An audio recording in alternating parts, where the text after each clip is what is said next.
so a bit less than 3 weeks, and most of it together in one block. And then we'd occasionally go back and do a pickup and go, oh, we didn't get this shot, or we didn't get that little shot.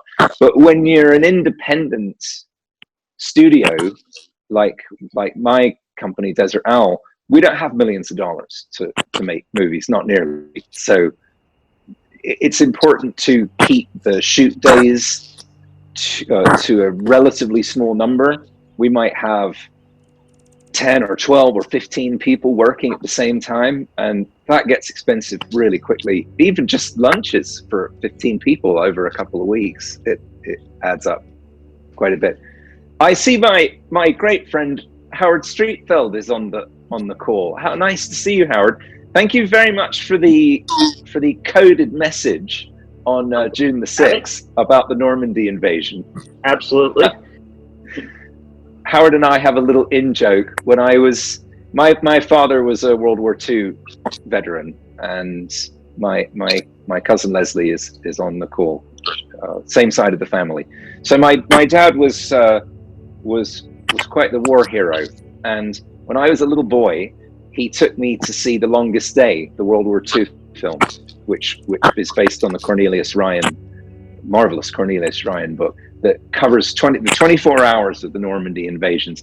And I was always entranced by the fact that the BBC World Service had broadcast these coded messages to the French resistance the night before the invasion, lines of poetry that were designed to activate various resistance cells around the country. And so ever since then, my father used to call me on June the 5th, the day before the anniversary of the D-Day landings, to read one of these lines of poetry to me, which I always found it really amusing that Jean has a long moustache was one of these coded messages. So Howard knows that my father passed away a few years ago, and I, in a written piece, I'd said that I really missed this little joke that I had with my dad. So now every year, Howard, he's such a good friend, he's taken up my father's responsibilities, and he sends me this coded message every year in June. It's really very sweet and thoughtful. That's the sign of real friendship there, Howard. Thank you very much. Thank you very much. Okay, thanks for joining us. The time is start.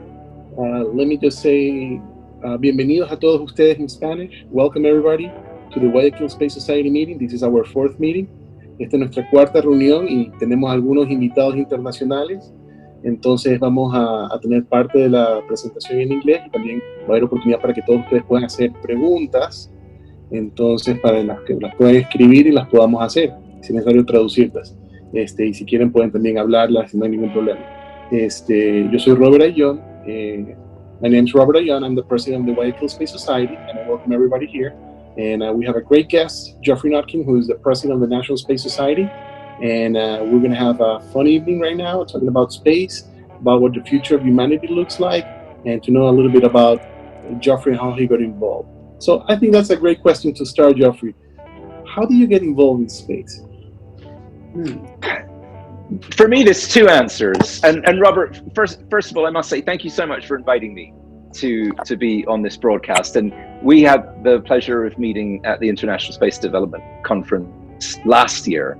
And Robert and I had a marvelous conversation. And he's a very important space activist and a founder of the National Space Society chapter in Ecuador. So I'm very honored to be here. So there are multiple answers to that question for me in my life. I'm a child of Apollo. I was born in 1961. So I'm very amused to think that I'm the same age as human spaceflight. So I was born just a few months prior to Yuri Gagarin's first flight. So I've been present on our little planet Earth for all of the time that we've actively been sending people into space. So I was utterly fascinated by the experience of watching the lunar landings on television, even on the little black and white televisions that we had in the 1960s. And I mentioned my father earlier when we were chatting before we started. My father, Sam Notkin, was a bit of a troublemaker in a good-natured way, and he believed that out of classroom learning experiences, real hands-on experiences could be more important than the classroom. So he sent notes to the headmaster of my very strict British private school, saying young Jeffrey was going to stay home to watch the Apollo missions. So what a delight for a child who is fascinated with science fiction and all things science related, to not only be able to watch these adventures, but to be able to stay home from school. I didn't care for the school that I was sent to. It was one of those very posh British boys' schools with the uniforms and the ties and the little beanie caps. My cousin Leslie's on the call. She will remember with great amusement seeing me as a little boy vigorously coming up with ways to not have to go to school. I really disliked the uniform. So that was my start. I had marvelous exposure at an early age to spaceflight and astronomy and related sciences. So I had this double bonus. There's the wonder of the mission, and there's the fact that I get to stay home with my very cool parents to watch it. Throughout my professional life, I've been deeply involved with meteorite science. So I'm a meteorite specialist. That's my area of scientific interest, and we can't do a televised thing without a little show and tell. So here's an iron meteorite. This is actually from your part of the world, Robert. This was found in Argentina.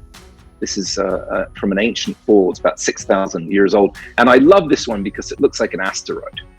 So meteorites are a very good intelligence for us for future asteroid mining projects. And maybe we'll speak about that in more detail. But briefly, I've been actively involved in the study of meteorites, the recovery of meteorites for over 25 years. And when the asteroid mining movement really started to gel, started to become a relevant technology that we expect to use in the near future, I was contacted by Rick Tumlinson, the great spaceflight advocate and innovator and founder of many groups. He was instrumental in founding Deep Space Industries. And I was asked if I would join the Deep Space Industries team as an advisor, because if we want to mine asteroids, we need to know which asteroids have the good materials that we want. And since meteorites come from asteroids, if we study meteorites and really understand their composition, how they get here, our odds are increased of being able to carry out successful asteroid mining missions. So that was my first active involvement in commercial spaceflight, I suppose you would say. But I met numerous astronauts over the years. I've been to many spaceflight events. But I really have to thank Rick Tumlinson for bringing me into this fascinating and colorful and sometimes slightly bizarre world. And when I was speaking at a recent event, I don't remember the details, but I was doing some high profile thing, and Rick had sent me a very funny message, and he said, congratulations on, I think it was when I was appointed president of the NSS. He sent me a message. He said, congratulations on your appointment, and my apologies for bringing you into this mad spaceflight world. So that was perhaps my first big step, no pun intended. And then at one of the spaceflight events that I attended, I met Dr. Jim Pass, who is the founder of the Astrosociology Research Institute. And this is something that really interests me, is the human experience of spaceflight and long duration spaceflight and future space settlement. We haven't really experienced it much. We've experienced the relatively short trips to the moon. We've experienced longer duration missions with Skylab and Soyuz and now the International Space Station, but we haven't really put people into a bucket and sent them to Mars and left them there for months or years.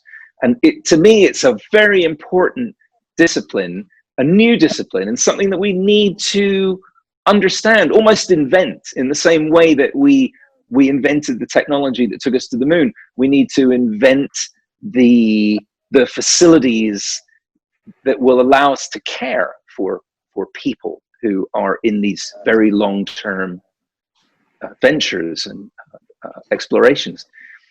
And so I'm a public speaker. I speak extensively about meteorites and other scientific disciplines, and I love public speaking. So I was invited to speak to the New Space crowd, and they are a very lively and excellent bunch. I had a great time, and I became involved with the National Space Society, was invited to speak at the International Space Development Conference years ago.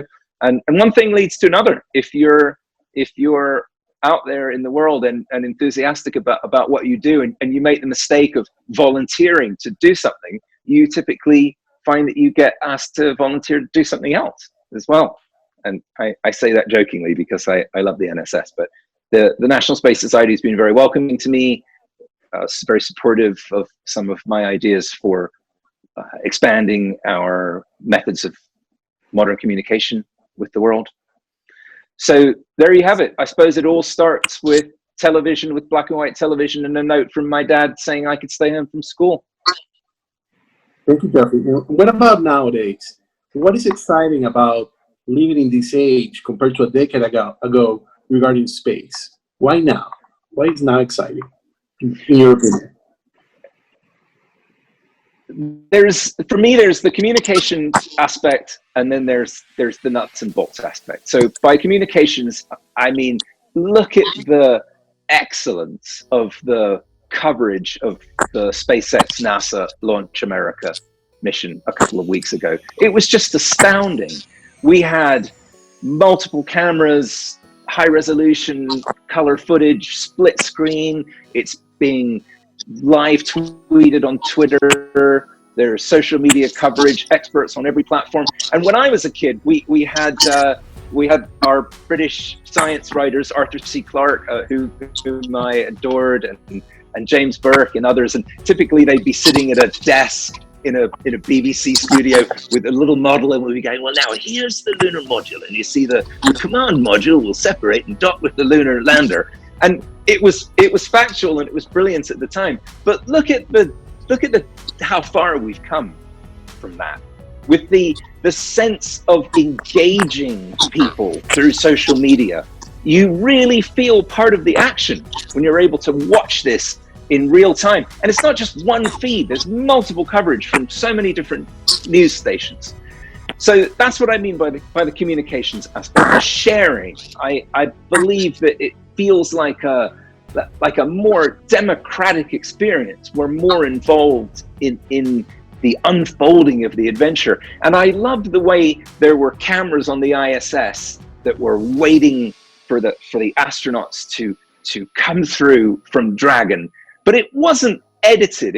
It wasn't cleaned up. They didn't wait until everything was perfect. You got to see all the behind the scenes nuts and bolts. So let's adjust the camera. Oh, we're checking this, we're doing this. You really get a sense of involvement. And I loved that. The perhaps sanitized aspect of trying to make it perfect for television has been taken away. So it's more immediate. And then I said we have the nuts and bolts side, and that's the physicality of it, the technology, the amazing innovations that we've experienced in the past couple of decades. And this, to me, is due in large part to innovation from the private sector. So I'm a filmmaker, as you know, and there's a quote by the filmmaker Larry Cohen, which I think really sums this up. And he said, the higher the budget, the higher the interference. Now, he was talking specifically about filmmaking, but to me, this applies to spaceflight and, in fact, most things in life. So what Larry meant was, if you're a director or a screenwriter or an actor and you're working on an independent film, if you get millions of dollars from Hollywood, you're also going to get millions of dollars worth of interference. So the producers will say, well, we've invested all this money in this film, and now we want to have say on the soundtrack and the final cut, the poster, and this and that. So it's a trade-off. If you're given loads and loads of money, you relinquish, in most cases, a certain amount of control and direction. And this definitely applies to my life, because I'm an independent filmmaker, I'm an independent publisher, I'm an independent musician, I'm independent everything. I love the hashtag indie everything, indie first. You'll see that in my tweets fairly often. How does it apply to spaceflight? if you're a very large aerospace company that is contracted to the federal government for millions or hundreds of millions or billions of dollars, the federal government is going to want to have a say, and understandably, in what you do. If you are a smaller independent company like SpaceX or Virgin Galactic or Worldview, you're more in control of your own destiny.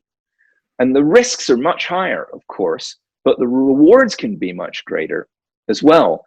And for me, in my work, I prefer to take the risk and not have all of that oversight.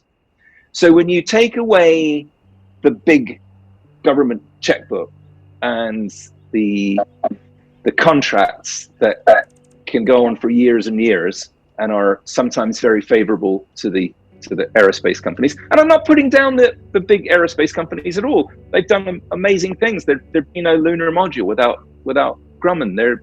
There's so much that we wouldn't have without these companies that have done so much for spaceflight. So I'm not knocking them at all, but I'm a believer in competition and free market, and above all, innovation. So if you have a small spaceflight company and they don't have an unlimited budget, they don't have the never-ending support from the federal government, they have to make it work or they will go bankrupt. And so with higher risk, perhaps, comes a higher degree of innovation. And now is the time when that happened. Up until quite recently, space exploration was the domain of major governments or a consortium of major governments like the European Space Agency, but not anymore. Now the entire realm has been changed, and I'm all in favor of it. Although I'm also very in favor of SpaceX and NASA working together. How great that an innovator like Elon Musk has come up with hardware that's so fantastic, so reliable, and so much cheaper than what was used previously, that NASA wants him to take astronauts to the International Space Station. So there we see the government agencies and the private sector working together. And I really do think it's good when we can get along. And it's especially important to get along in space, because if you fall over, lose control, lose your gear or something, it would be really nice to have someone to help up there. Yes, it's really important. What do you think about the role of the National Space Society in bringing people together? How do you envision that? I feel it's been one of the great adventures of my life, and I'm extremely honored to be the president and also to have a seat on the board of governors of an organization that has been around for so long and has dedicated itself with such determination and vigor to keeping the dream of spaceflight alive. So Robert, you know, because you're one of us, you're very involved with the NSS, but our roots go back to 1974 and Wernher von Braun, the great rocket scientist, who wanted to form a society that would champion the idea of ongoing human spaceflight. And then some years after that, we merged with that was the National Space Institute, was Dr. von Braun's organization. And Gerard O'Neill, the great believer in space settlement, founded the L5 Society. And some years later, the NSS, the NSI, and the L5 merged to become the National Space Society.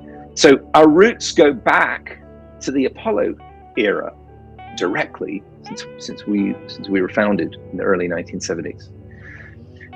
So it has traditionally been an organization, a non-profit organization, that is made up of enthusiasts like myself and people with serious abilities, NASA engineers, designers. We have numerous officers in our leadership and on our board of directors that have had long and distinguished careers in spaceflight, worked on the shuttle program, worked on other spaceflight programs.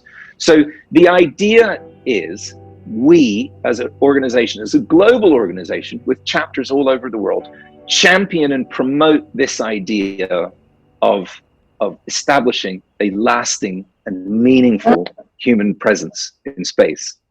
And I feel lucky to have been actively involved with the NSS in this exciting new technological era in which we are able to share the message to a much wider audience than we used to, and also using many different tools. So traditionally, one of our primary means of communication with the world has been this beautiful magazine, Esta, which is published quarterly, and our editor-in-chief, Rod Pyle, is a great friend of mine, and our managing editor, Aggie Coburn. So those two devote a large part of their lives to this. This is really a beautiful magazine. It's become a world-class publication. We have numerous highly respected spaceflight and science writers who contribute regularly. So for years, this was one of the main ways that we would communicate with fellow enthusiasts and believers. And it still is. It's still a very valuable tool. One of the NSS's greatest achievements, in my opinion. And you can only get the magazine if you're a member. So here comes the sales pitch. So if you want to read and receive this beautiful magazine, which I really think you should, it is a delight to read. We invite you to consider joining the organization, which you can do by visiting nss.org, as in National Space Society.org. So I think I lost track of the question, Robert. What was the rest of it? I get so enthusiastic about the magazine, I just go off into publishing world. I worked in publishing since I was a kid. My first job when I was 10 years old was working at the school press, distributing type. So those of you from my generation and older will remember the days when things were printed with metal, not with laser jets. And we used to have to set all of that type by hand, and also break it down and put it back into its compartments. And that was called dissing the type, which I find very amusing now, because dissing means something different today, but short for distributing. So that was my very first job. And I have been in publishing my whole life. You name a job in publishing, I've done it. Being a writer, publisher, editor, proofreader, designer, photographer, book cover designer. I couldn't even list everything. But I find publishing one of the most rewarding things in life. And so the opportunity to work on the magazine has also. Right? Say again, sorry? You read comics. I saw that you wrote a book about you will, yes. So I am an author. I am primarily a nonfiction author, and I have written 4 books. One of which, the one you mentioned, is, well, I'm afraid it's sold out. It's out of print. It's called My Incredibly Strange and Amazing Real-Life Adventures in the World of Comic Books. And it is a memoir about my life as a cartoonist, largely in New York City, when I was living in New York City. And but that is going to be republished this year, we hope. It is it's only unavailable because it's sold out. We did a relatively limited number of copies because I wanted it to be seen as an artifact in itself. In the digital age, I'm very interested in tactile things, in original art. But there are numerous other books in print. This is my second book. This was my first memoir, my second book. It's called Rockstar Adventures of a Meteorite Man, and that details my adventures around the world in search of space rocks. That we do with the Guayaquil Space Society is try to get books for the municipal library. So it's great if we can get some of your books signed and we can put in the municipal library so everybody can read them. So most definitely, I'd be honored. Thank you. Yes, please follow up with me on that, Robert. We'll make sure that happens. Another question that I wanted to ask please. was, for example, how can the Guayaquil Space Society support the National Space Society with its plans? What can we do to be part of the bigger ecosystem to help this dream of space? So our members can get involved. We're in a really interesting spot right now, Robert. So traditionally, if you wanted to spread the word, you would take out magazine ads, you would go to conventions, you would go to science events, you'd set up a booth, you'd have banners, you'd handshake with people, you'd try and get them to sign your mailing list, you'd publish magazines, do mailings. The world is really different now. And we're learning, not just the NSS, but all of us, we're learning, well, how do we engage with a world that doesn't do things so much that way anymore? I still feel that there's a lot of relevance in going to events. It's not just the opportunity to meet people and set up a booth and hand out literature, but it's the experience of seeing things in real life and being present rather than just watching your life on television. So I really favor vigorous engagement on social media. We have 2 Twitter accounts, we have an Instagram account, we have a YouTube channel, and a Facebook page with a very large following. So we're NSS on Twitter, we're National Space Society on Instagram, Facebook, and YouTube. So I think there's a lot that can be done with that. And I don't know if it's necessarily setting up more accounts, if it's a local chapter account or multiple accounts. In the cases where we have chapters in other countries where we don't all speak the same native language, I think there's a really big advantage to that, to setting up Twitter, Instagram, Facebook accounts, linking with us.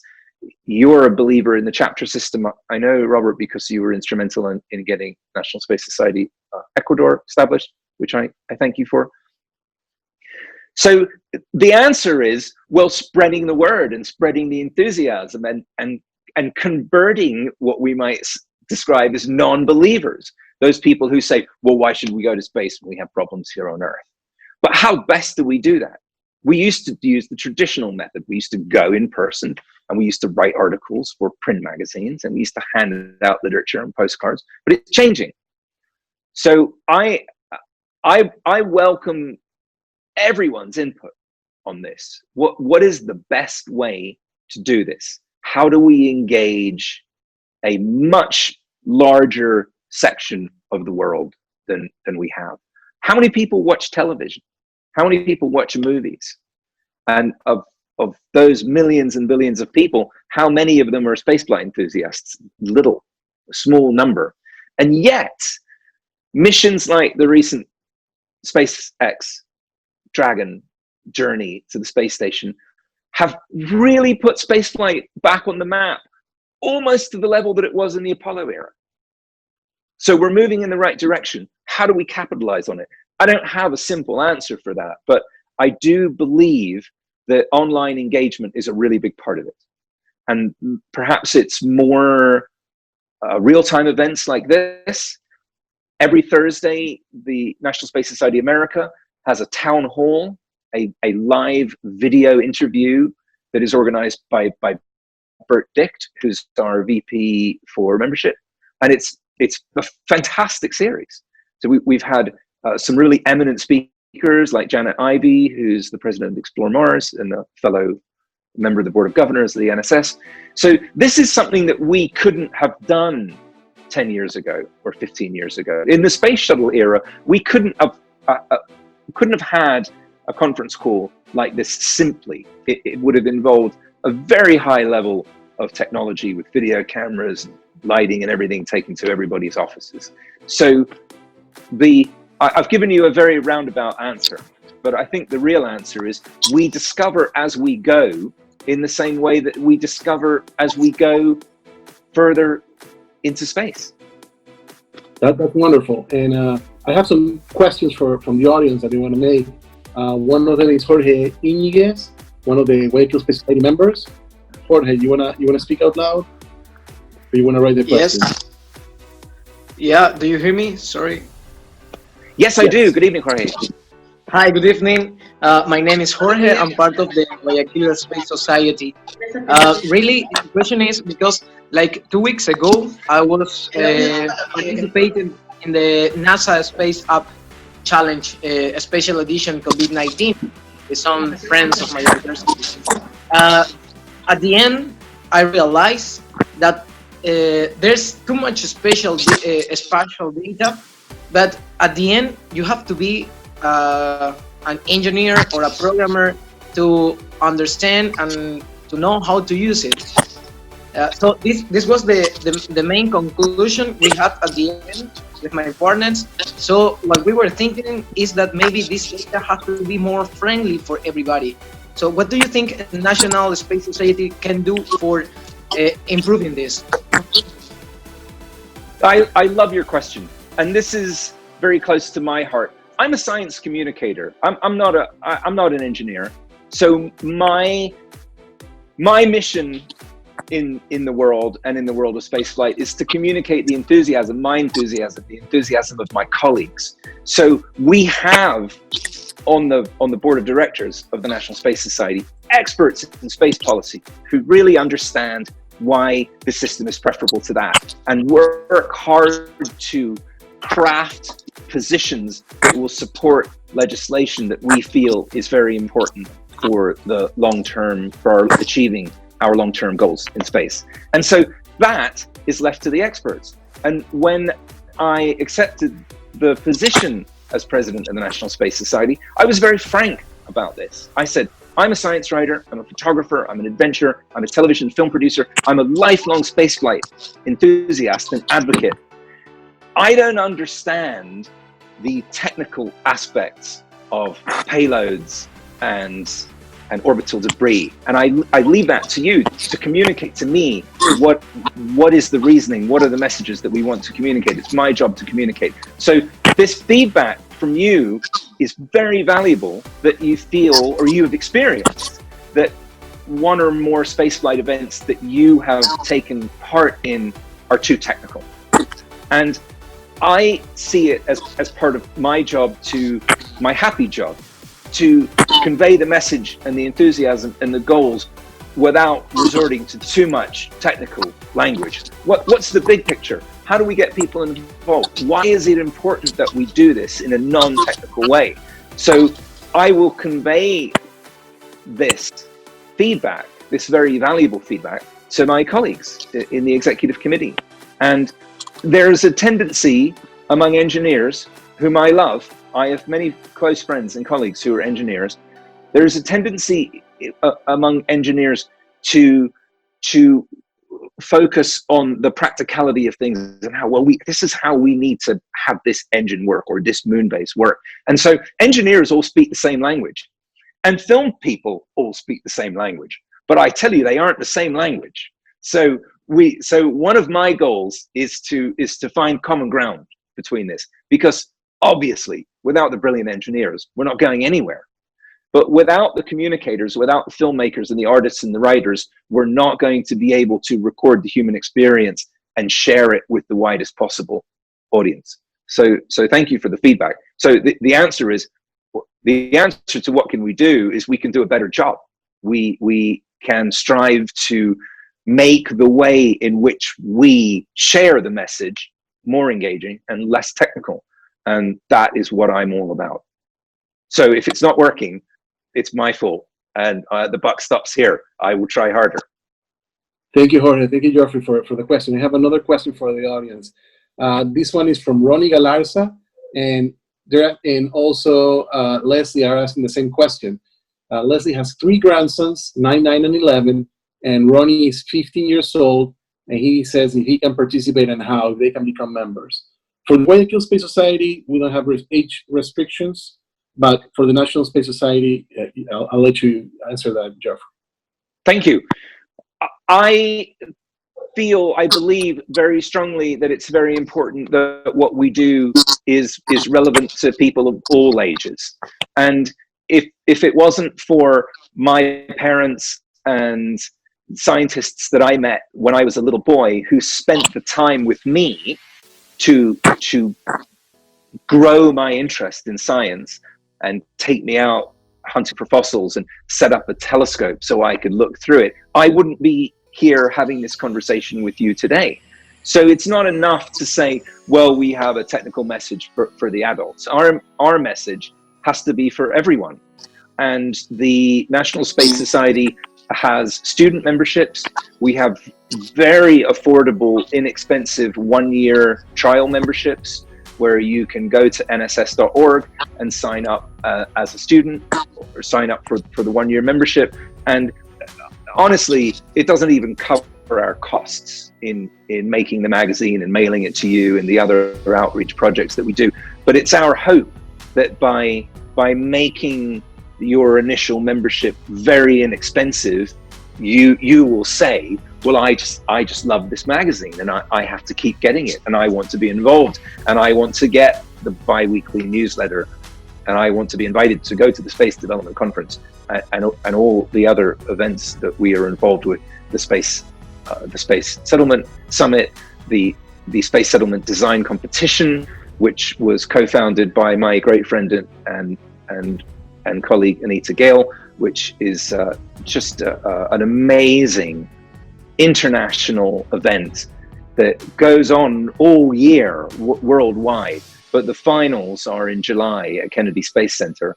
And last year, Anita invited me to attend as a judge. And it was one of the best experiences of my entire life. There were hundreds of students there from all over the world.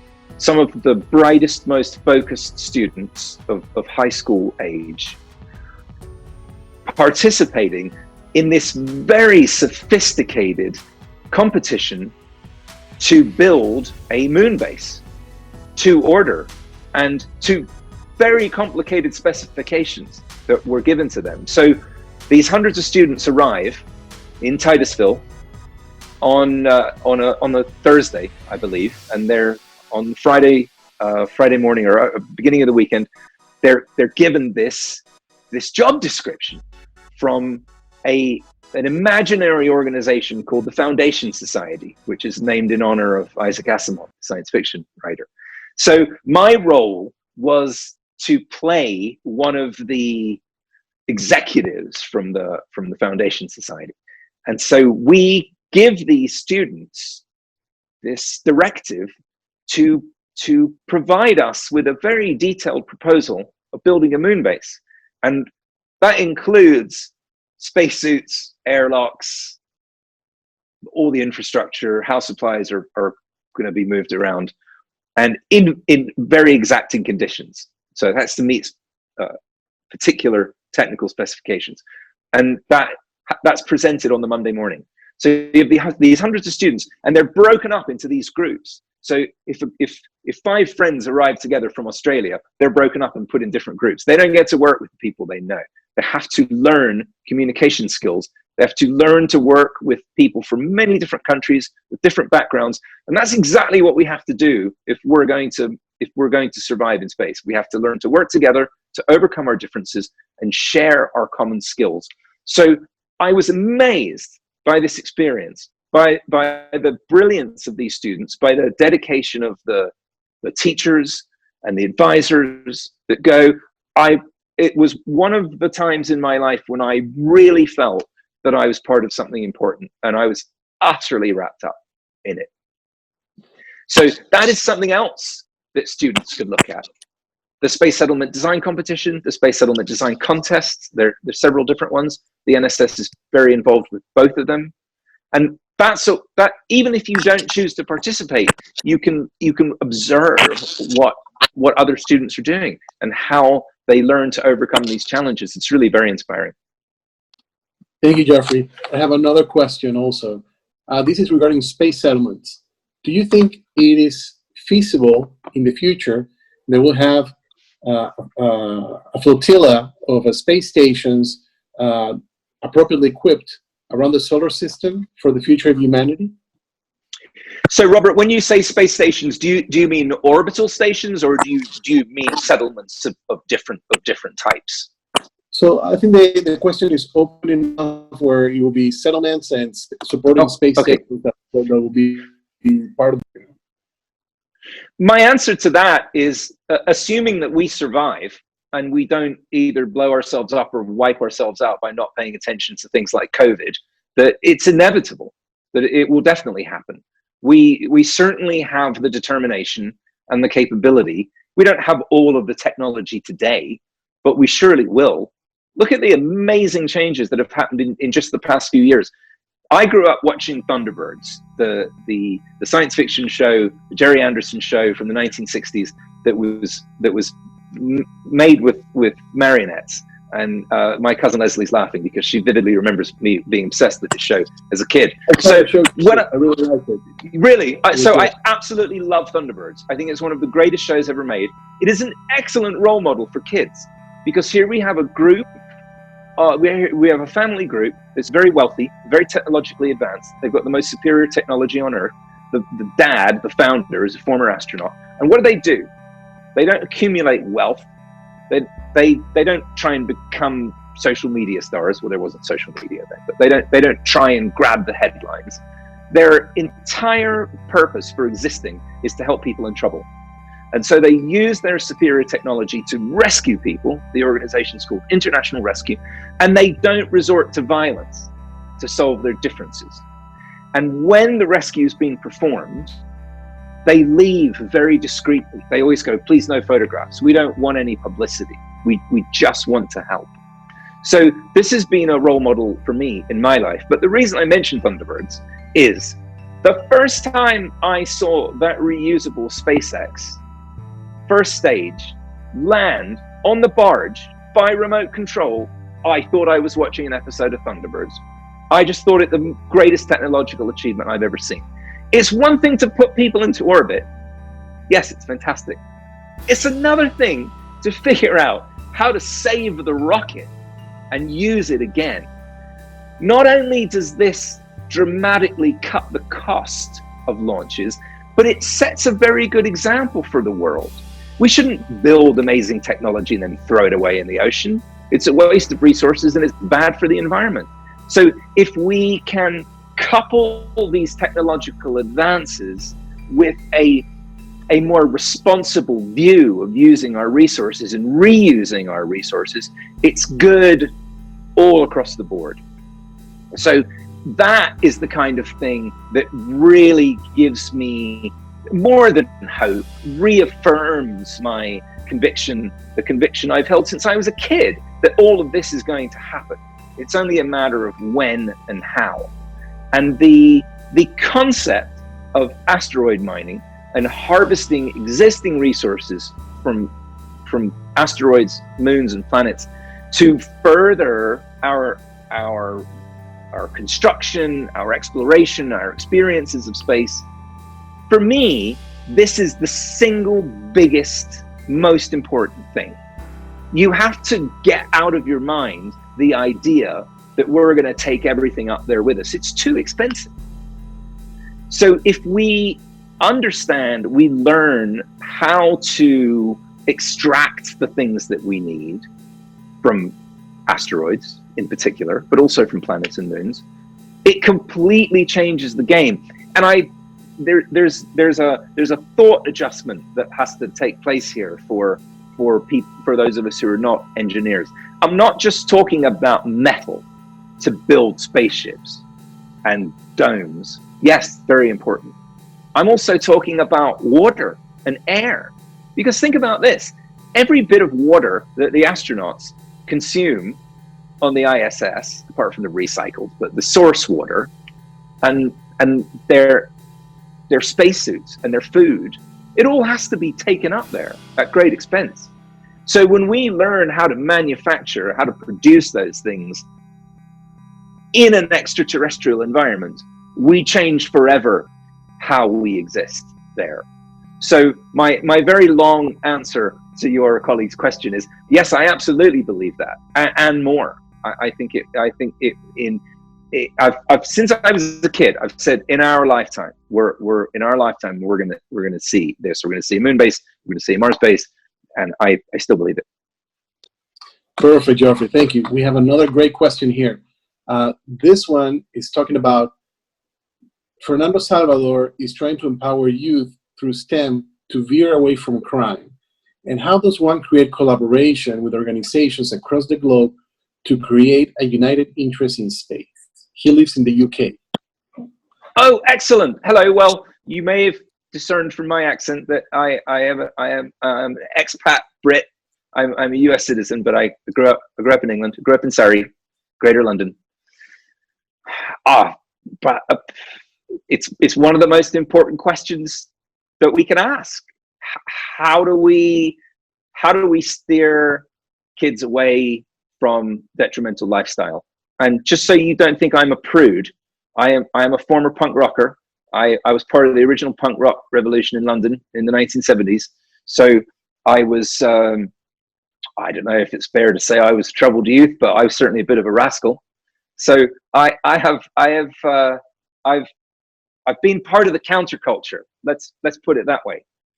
And in order to prevent young people from getting mixed up in bad things that could damage their health or their life, we have to provide alluring opportunities. It's not good enough to lecture kids and say, you have to do this or else. Believe me, everybody tried that with me and it didn't work. You can have teachers, parents, esteemed relatives, you can try anything. If you have a hard-headed individualist kid like me, if you're told why you can't do something, you just want to do it even more. This isn't news to, it's probably not news to anyone on this call. So I was lucky enough to be provided with alternatives that I found to be irresistible. And one of those was being taken out in the field by a geologist when I was young and taught how to search for fossils, how to dig up rocks. One of them was my dad setting up his crazy optical telescope in the garden in the middle of the night when it was winter and waking me up as a little kid, waking me up, wrapping me up in a blanket and taking me downstairs and saying, you have to see this. You can see 4 of the moons of Jupiter through this telescope. So those were formative experiences for me. Being taken to the cinema, being taken to the theater, being taken to museums, having the great privilege to adventure travel when I was a kid, when adventure travel wasn't even really a thing yet. We went to, with my parents, we went to Iceland, we went to West Africa, we went on all these crazy adventures. Really, I don't know. I think some parents might get in trouble for giving a kid the free rein that I was given to hike up the side of an active volcano and go on these sort of crazy adventures. But these things were vital experiences for me that made me fully appreciate the importance of the scientific world and the learning world. And so it's our responsibility. It's no good saying to kids, you have to do this or else. You have to say to kids, look how great this thing is.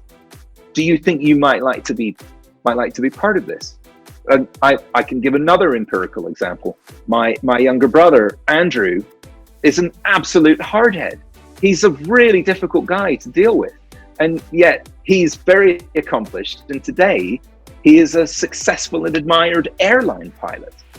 And the only reason that he is an airline pilot and not, I don't know how to say it nicely, but maybe a bum living on the beach in Hawaii, is because my dear mother remembered that he was an aviation enthusiast.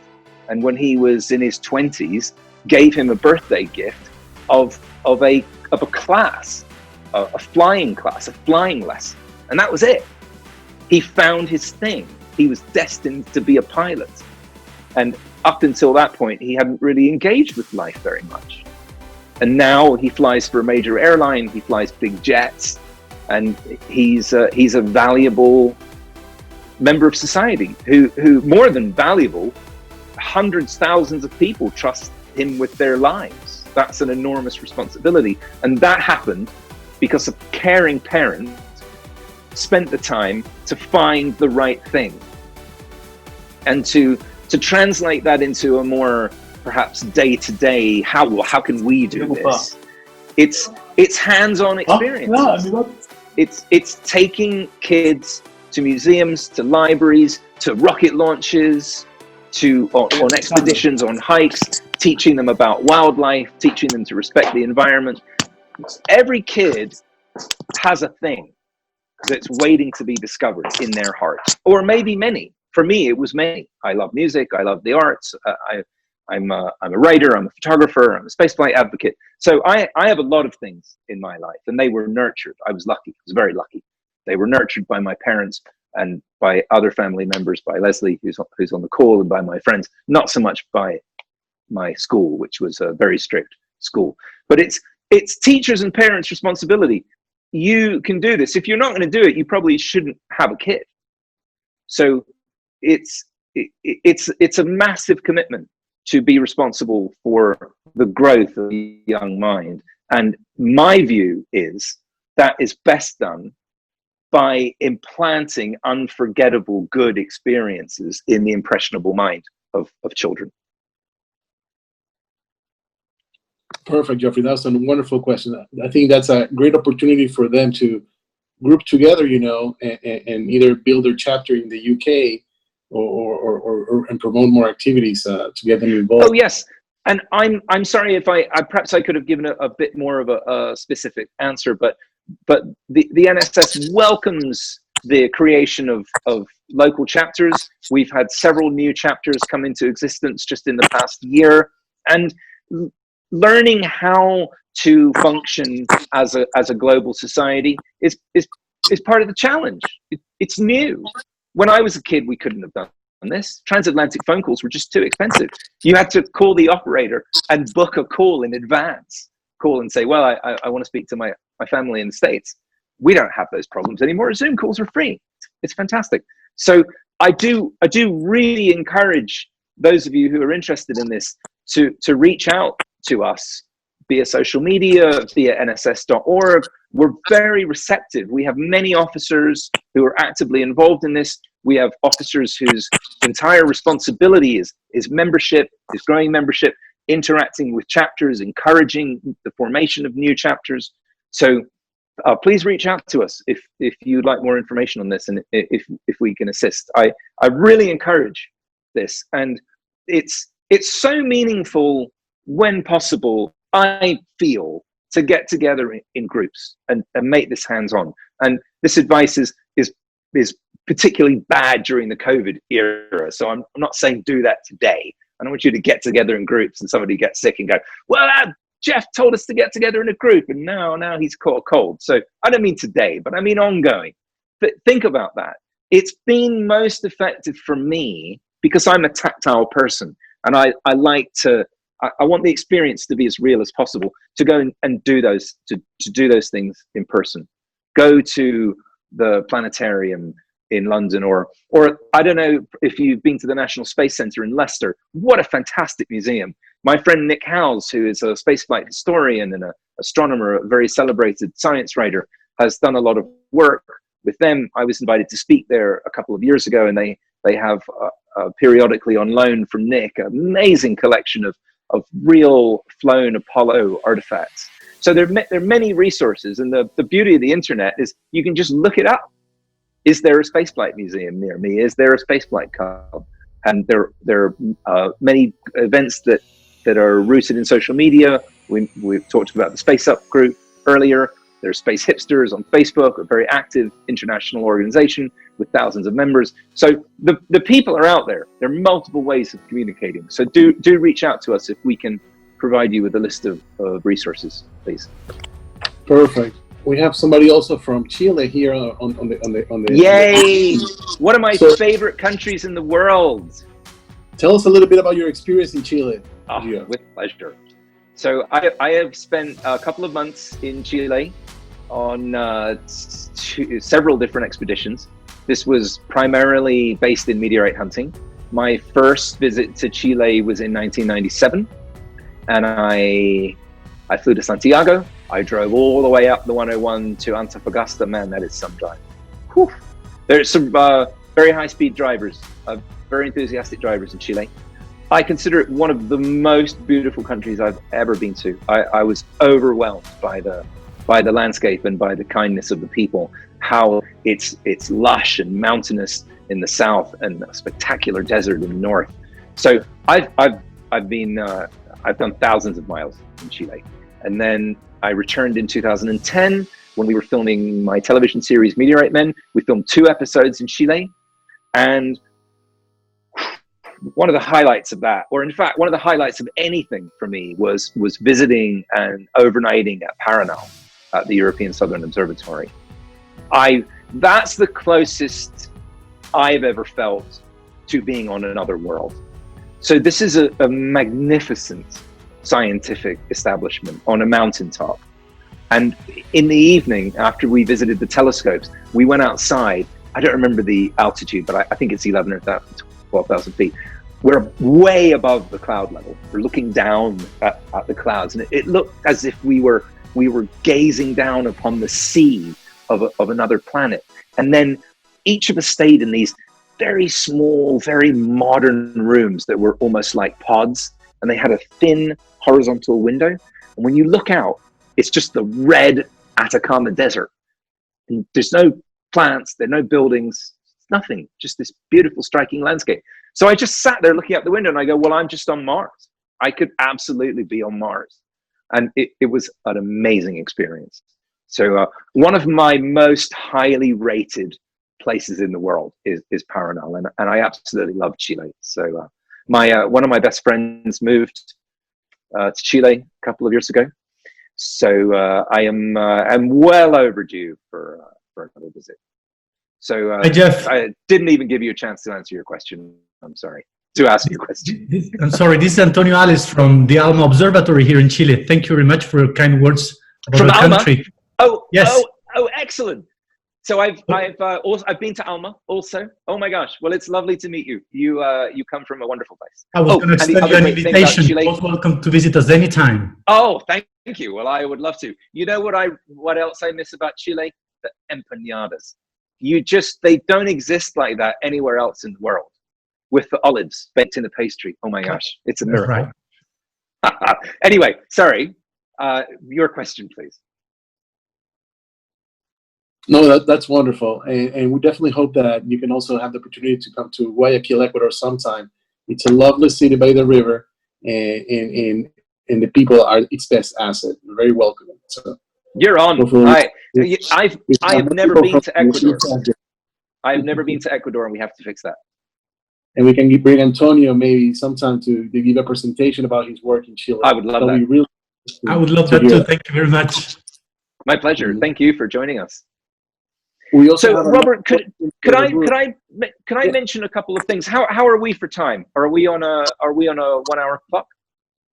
It's up to you. We can go a little bit more if you want.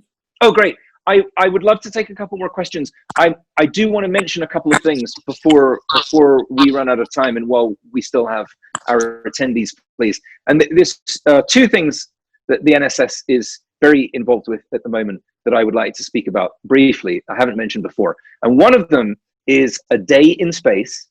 And this goes back to topics we were talking about earlier that include modern engagement of spaceflight enthusiasts and global engagement. How do we share the message in an exciting way, in a relevant way? On July 16, we will be doing a day-long broadcast, a global broadcast, using the E360 streaming service, which means it will go out to major platforms all over the world. And this is being produced by Dr. Tony Postchin, who is the NSS Director of Communications, and Rod Pyle, who is, and Aggie Coburn, who are the editors of Ad Astra, and Dave Dressler, one of our esteemed colleagues. The object here is to present the most exciting view of contemporary spaceflight that we possibly can. And in order to do that, we have assembled a diverse and amazing panel of experts who are going to each give a presentation about their life and work and their goals. And this includes the great Buzz Aldrin, whom you all know, Dr. Shona Pandya, who is a doctor and of expert in space medicine and oceanography, and it's numerous other. I don't want to give it all away because we actually haven't announced the full list of all our VIPs yet. But it's going to be hosted. I'm going to co-host it with my great friend Dr. Cyan Proctor, who is an analog astronaut and really a champion of education. So she and I will be co-hosting it, and I really encourage you to put this on your calendars. Those of you who are NSS members, you'll be getting invitations, more information about it as we get closer to the date. But July 16, we've never attempted anything on this scale before. This will be a professionally done, expertly done, fascinating, engaging program, which will last the whole day. So that's our big news. And I also would like to mention one of my ongoing projects, which is a short film series called Views on Space, Views from Space. And my goal with this show, it's a short form video show running episodes are 5 to 10 minutes, to interview exciting, relevant, innovative people working in the spaceflight world. And the first episode is done, and it is up on the NSS YouTube channel, and it stars Cyan Proctor, who I just mentioned will be my co-host the Day in Space event. And this is one of the ways in which I would like to share the message that I think is relevant, and I hope it's exciting and accessible. That is to prepare and present professional programming that really showcases the brilliance that's out there. There's so many fascinating people from different countries, different backgrounds, sharing this dream of establishing a permanent presence in space.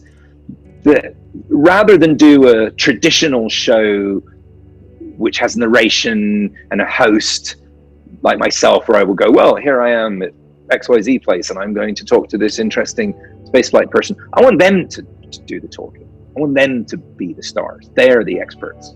So that's the goal. The first episode is up. The second episode will star the great Dr. Ed Gibson, who is science pilot on Skylab, is a personal friend of mine, a great proponent of ongoing space exploration, and it's really good. It's a really fascinating interview. So that's something I can share with you. Two things that are near and dear to my heart. And now we'll take the other questions. Yes, that video that you mentioned with Cyan Proctor, Dr. Cyan Proctor, it's amazing because it's a very warm story, you know, very human side that you show there about her telling her story and the long road that she took in her life until she was really comfortable with what she was looking to do. And it was really enjoyable. And it's not very long, so I really encourage people to see it. I'll go ahead and provide a link to everybody afterwards. So if you have thank you, Robert. I appreciate that. I appreciate that so much. And that was filmed at Biosphere, and I love Biosphere. I really want to thank them for being so supportive of my work. We filmed there numerous times, and if any of you find yourselves in Arizona, I cannot recommend highly enough a visit to this extraordinary place, which was a very important testing ground for some of the concepts that we're going to use in long-term space settlements, and it's very relevant to my work with the Astrosociology Research Institute. So I'm sure you will know the exciting story of the Biospherians who were confined in this environment for a long time. What you may not know is that it is still a relevant and active scientific research station. There is important work being done there all the time. It is an amazing experience to go there. You will feel like you're on a generation starship on the way somewhere. To be in this enclosed environment that has an ocean and a desert and a rainforest, it's mind-blowing. So just a recommendation from me, one of the scientific wonders of the world. The next question that we have is regarding when can you expect realistically to have a settlement in Mars? Do you think by 2040, or is it going to be longer than that? And I guess it's a permanent settlement, the question that I mentioned. I hesitate to put numbers and dates and timelines on things. I would say soon, and the sooner the better. I've made some pretty bold statements in my life, I suppose. I've said many times, we're definitely going to see it in my lifetime. So get a move on, please. I've also said I'm absolutely certain that we will find sooner or later evidence of primitive fossil life on Mars. I don't have a shadow of a doubt in my mind that that will happen. I'm in a minority, but that's my view.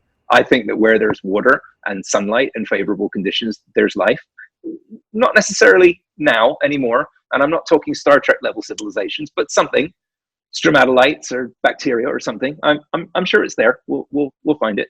So, given the enormous technological leaps that have been made in just the past 10 years, I would not be so bold as to put a date on something. But the more supportive we are of the dream of spaceflight and space settlement, and the more support we give to these fantastic independent spaceflight companies and startups, and the more we spread the word, the sooner it's going to happen. So for me, can't be soon enough. Sorry for the vague answer. No, that's really good, because I think it's a good opportunity to hear about your vision for the future. What is humanity going to look like in the future, according to your experience? What do you foresee, or what would you like it to happen? Because sometimes our aspirations are different from reality, but what do you think is coming? I would like to see a preference, an importance given to recording and sharing the human experience of space exploration and spaceflight.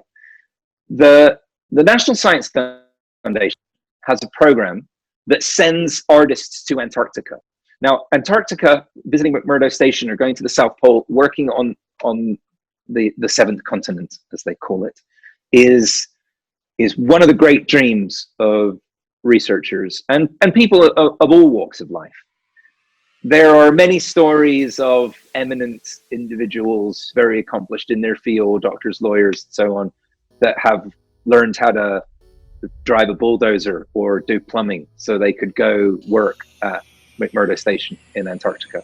So I find it admirable and reassuring that the National Science Foundation and other similar groups have done similar programs. So somewhere in the chain of command, they've realized it's not enough to just build the hardware and do the science and get the results.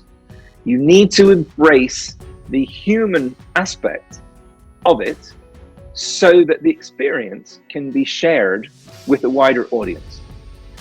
And I frequently get asked, sometimes by non-believers and sometimes by people who are playing devil's advocate, well, why should we even go to space? Why bother? Why spend all that time and money and all those resources and all that work to go into space when we still have so many problems on Earth? Is that really a valid question? Why have art? Why have literature? Why have movies? Why have royal family? Why have pop stars? We decide what's important. And those of us on this call believe that it's important firmly, I wager, that for us to have a permanent presence in space. And there are all sorts of arguments for it. So there's the whimsical side. You can say, well, we're explorers, we're adventurers, we need to do that. We need to travel, we need to see what's over the horizon, we need to engage in adventure. And I would say space tourism falls into that, the experiential side. And then there's the concrete side, which is, well, there's survival, there's commerce, there's the furthering of science, there's the opportunity to collect valuable raw materials, there's a certain element of defense, but there's also the technological investment, and economists and experts in this field can dazzle you with the statistics that illustrate investment, financial investment in spaceflight technology has gigantic paybacks for those here on Earth. How do you think we're doing this Zoom call? Without spaceflight, we would not be having this Zoom call for multiple reasons. The technology that's been developed has percolated into all aspects of our lives, but in a more immediate sense, the satellites that are used for telecommunications. How do they get there? On rockets. So I would say to the people who oppose spaceflight and say it's a waste of time, are you willing to give up your smartphone and cable television and social media and most of the other things that you do? And the answer to that's probably going to be no.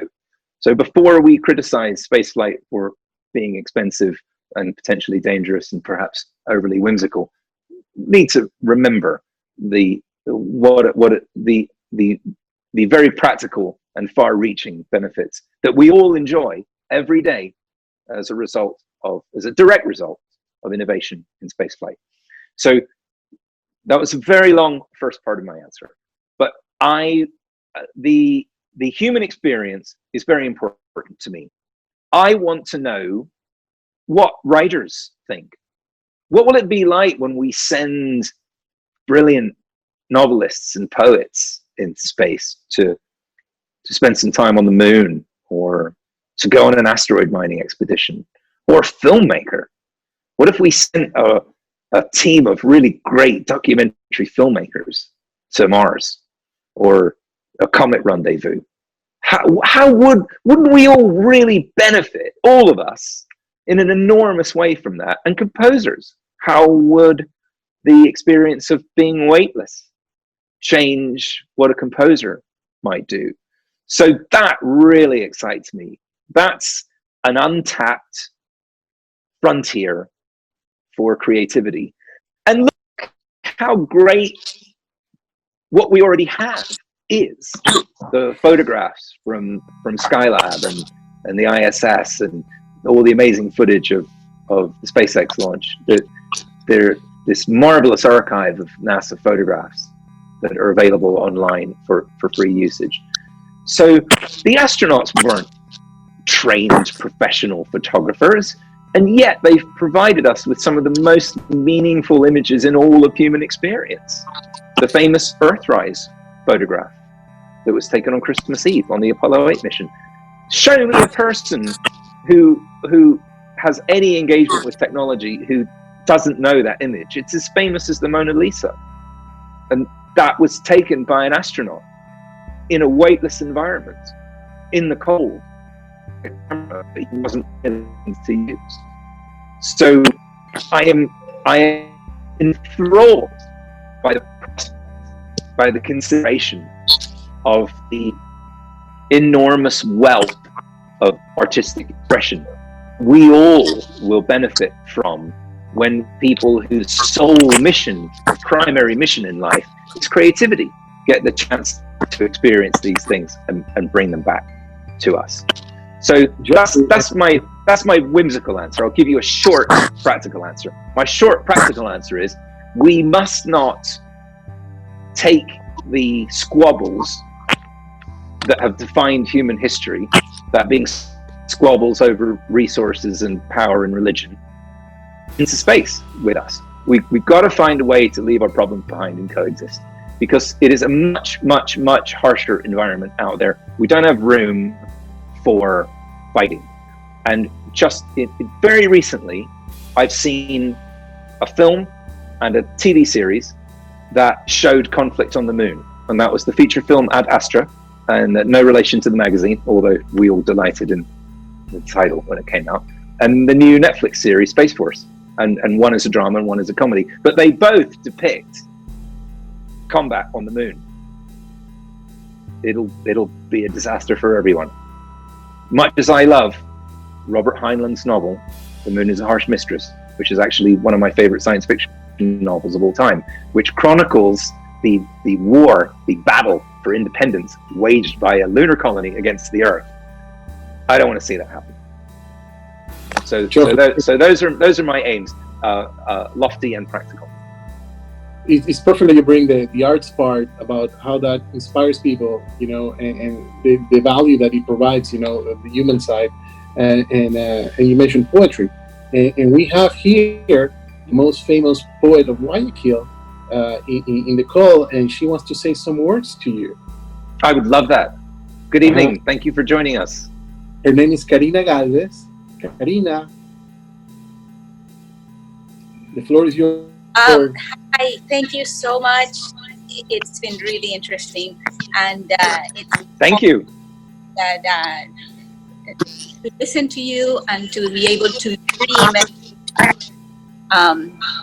My mind is already floating to see if maybe on the 15th of July we can get maybe the planetarium or 360 movie theater and hopefully see it from there. So that's going to be my inside question to Robert once we hang up here. But excellent. I have a poem. It's called The Earth We Dismembered. And it's a poem that we shared the very first day that the Guayaquil Space Society was founded in November. And so I'll share this with you. It's basically being said by somebody who's in a spacecraft leaving Earth because we didn't take care of it.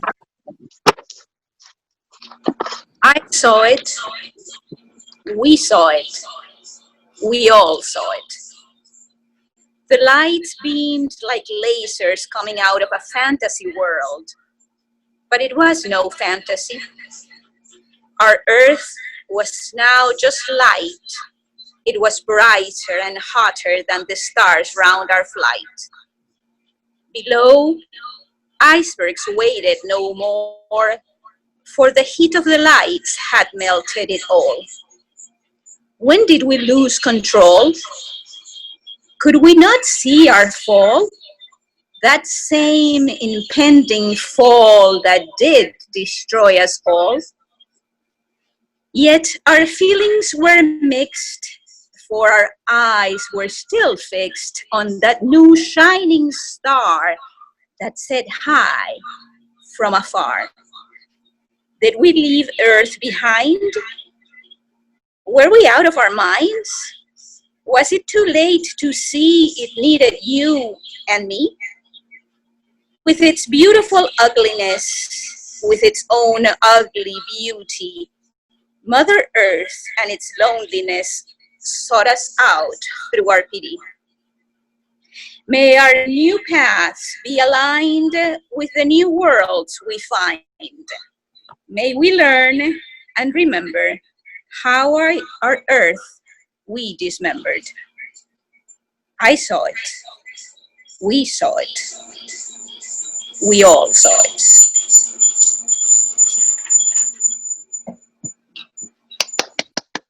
Bravo. That was lovely. Yeah. Thank you so much for sharing that with me. This is what a marvelous experience. I will say the first time I've ever been on a video conference and a poet has read a piece of work. And as someone who's been involved with the arts my whole life, I absolutely love that. I think we could all benefit from more such thoughtfulness. And this goes back to what we were talking about at the beginning, astrosociology, this idea of bringing qualities of the quality experiences in life that we enjoy so much, transmitting them into the spaceflight world.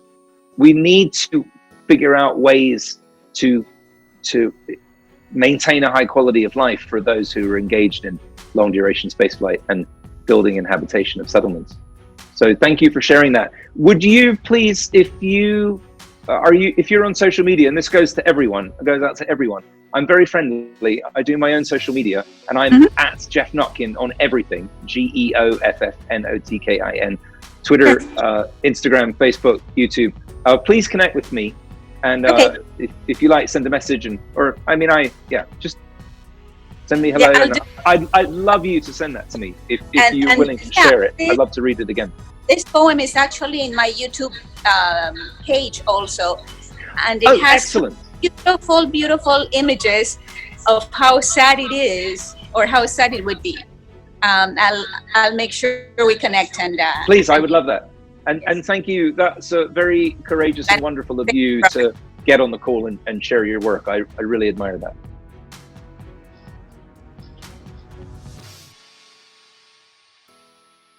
And Robert, do we have any other questions? Let me see. So we have really, it's been a wonderful event, Geoffrey. We had people from all over the world. We have people from the UK joining, Chile, lots of people from Ecuador, from the Guayaquil Space Society. We had quite a few folks from the US, a lot of people talking about and interested about space.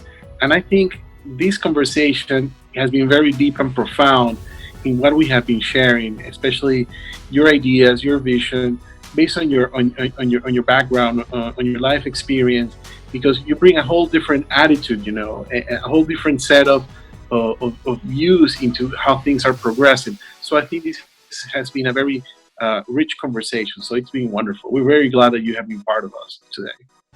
Well, thank you, Robert. I agree. You're a wonderful interviewer. It's an excellent group. I love the global nature of this kind of event, and it's really exciting and rewarding for me to have a discussion with fellow enthusiasts from around the world.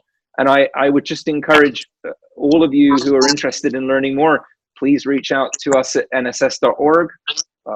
We're also on social media. Reach out to me. I'm Jeff Notkin, GEOFFNOTKIN, and I'd love to continue the conversation with any of you who are interested in the other media that are available to us. And Robert, thank you so much for inviting me, and I look forward to the next time we get to visit in person.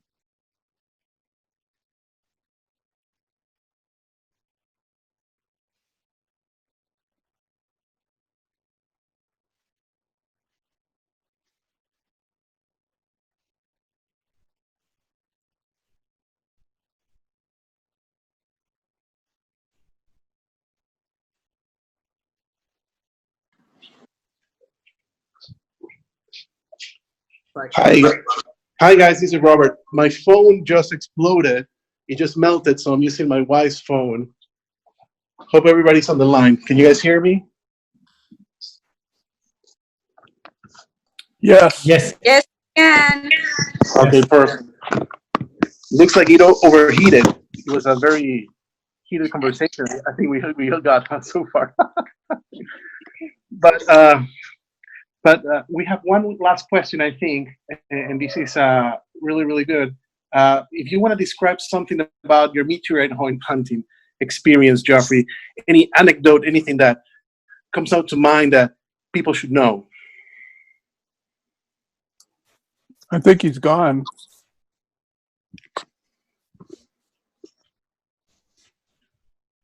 We lost him. He was actually saying bye, and you wouldn't respond. So he probably thought that everybody had left. Too bad. Yeah, my phone overheated and it shut down.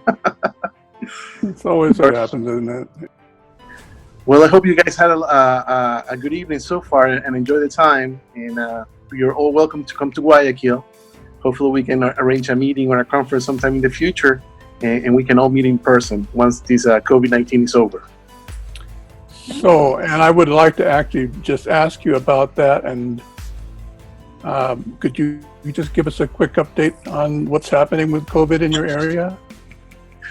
Guayaquil has been one of the hardest hit cities in South America early on, and it was a very difficult situation because the medical system collapsed, and there were a lot of deaths and a lot of suffering for the people down here. That was amplified by the local government inability due to the lack of resources to respond and anticipate the pandemic. One of the good things coming out of this has been the private sector, private citizens coming out and taking good leadership roles in providing support, in providing medicine, in providing food to people in need, and providing volunteer work. A lot of companies also have been involved in helping out. So that's the great thing about Guayaquil, is the spirit of solidarity. The story about the city is that it has been, throughout history, suffered from pirate raids, disease, invasions, but the people have always come together. So I think that's a very important message, and I think space plays into that, and hopefully we can collaborate more with everybody and keep learning things and using technology so we can improve our lives,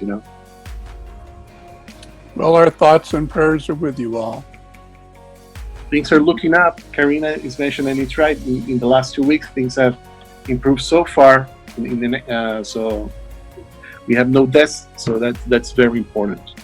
In the last 2 weeks reported. So let's hope that people take care of themselves to prevent any future outbreaks.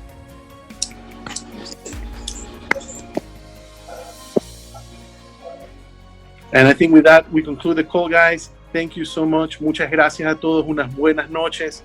Hemos grabado esta conferencia para compartírsela a ustedes y la vamos a hacer disponible para todos. Y ahí les voy a mandar un correo a cada uno con información importante que yo al fin les quería compartir.